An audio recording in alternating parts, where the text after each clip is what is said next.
திமுகவும் மற்றும் பலரும் ஒண்ணுதான்னு நாம சொன்னோம் இல்லையா?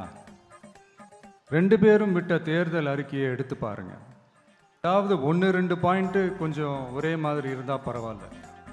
ஆனா அவங்க என்ன பண்ணி இருக்காங்க தெரியுமா? ஒருத்தர் 10,000 கொடுத்தா இன்னொருத்தர் 8,000க்கு கூப்பன் கொடுக்கிறாரு. ஒருத்தர் ஃப்ரிட்ஜ் கொடுத்தா இன்னொருத்தர் ஃப்ரிட்ஜ் வாங்க டோக்கன் கொடுக்கிறார். ரெண்டு பேருமே மீனவர்களுக்கு 12,000 ரூபா கொடுக்குறாங்க. ரெண்டு பேருமே பெண்களுக்கு 2,000 ரூபா கொடுக்குறாங்க. இப்படி ரெண்டு பேரும் ஒரே தேர்தல் அறிக்கையை பேரை மாற்றி கலரை மாற்றி தந்திருக்கிறாங்க.